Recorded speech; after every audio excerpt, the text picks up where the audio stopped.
क्या ज़बरदस्ती किसी से इस्लाम कबूल करवाया जाता है तो वो उसके दिल में इस्लाम के प्रति मोहब्बत रहती है? मेरा मानना है कि मोहब्बत नहीं रहती।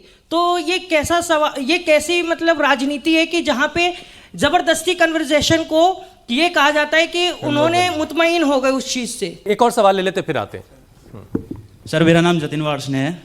सर अभी आपने कहा था कि छत्रपति शिवाजी की सेना में मुसलमान थे और बाबर की सेना में हिंदू थे, तो इससे ये पता चलता है कि जो हमारा इतिहास है उसके संग कुछ छेड़छाड़ या हमें पूरा इतिहास नहीं बताया जाता। ठीक है, दो बातें आई हैं। पहले तो आप जुनैद साहब आप ये जवाब दिए, क्या इस्लाम जबरन धर्म परिवर्तन को जायज़ मानता है? सिर्फ जायज़ नहीं, गुनाह मानता है। ला इकराह फिद्दीन, कुरान का ऐलान है कि दीन के मामले में कोई ज़बरदस्ती नहीं है। अगर ज़बरदस्ती कोई किसी को धर्म परिवर्तन कराता है तो वो गलत है। एक चीज़ बिल्कुल क्लियर है और दो चार की तरह से क्लियर है। बिल्कुल लोभ लालच देकर भी नहीं, आप अपनी मर्जी से स्वयं अपनी इच्छा से करना चाहें। इसी वजह से आपको एक हिस्ट्री का बहुत बड़ा फैक्ट मैं बताने वाला हूँ। मैं भूमिहार ब्राह्मण हूँ। हमारे पूर्वज मुगलों से पहले के हैं। हमने मुगलों को भगाया था।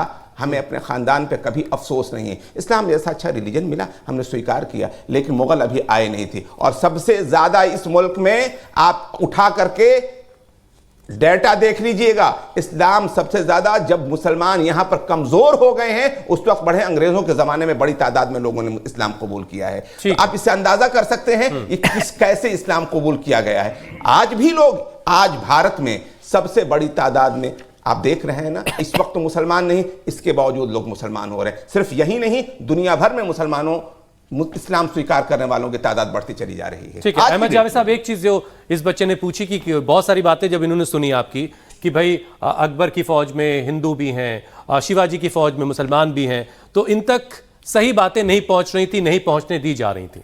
जो लोग शिवाजी और औरंगज़ेब को सामने रख के ये समझते हैं कि हिंदू मुसलमान लड़ रहे थे या मराठे और मुसलमान लड़ रहे थे, उनको ये शायद याद नहीं है कि जब नादिर शाह ने दिल्ली को लूट के कत्लेआम करके ख़त्म कर दिया था लाल किला को, तो उसके बाद हुकूमत किसकी थी दिल्ली में उस वक्त, ये भी बताइए, जरूरी है। उसके बाद मुगलों की थी, यानी मुसलमानों ने मुसलमानों को लूटा मारा। 1398 तो मुगलों का 1526 में नहीं, वो नादिर शाह के ज़माने की बात कर रहा हूँ। नादिर शाह ने जब दिल्ली लूटी है तो शाह आलम का ज़माना था, जिसको रंगीला बादशाह कहते हैं। लेकिन उस रंगीले बादशाह को सिक्योरिटी कौन दे रहा था? किसी को मालूम है? वो 12 हिंदू राव अभी भी उनकी छावनी मौजूद है। तो इसको फिर दोबारा जब अहमद शाह अब्दाली ने हमला किया, वो मराठों में और उनमें अहमद शाह अब्दाली में लड़ाई हुई, लाहौर तक चले गए थे संभा राव।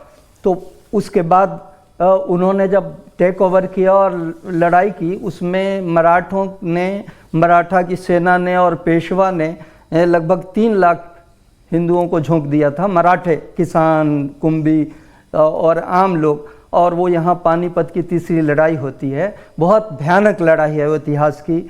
उसमें वो भी ख़त्म हो गए थे, अफ़गान पठान, अहमद शाह अब्दाली, अहमद शाह दुर्रानी की भी फ़ौज सारी ख़त्म हो गई थी। उनकी भी 3 लाख फ़ौज थी, वो भी ख़त्म हो गई थी। लेकिन उसके बाद भी लाल किला को कौन दे रहा था सिक्योरिटी?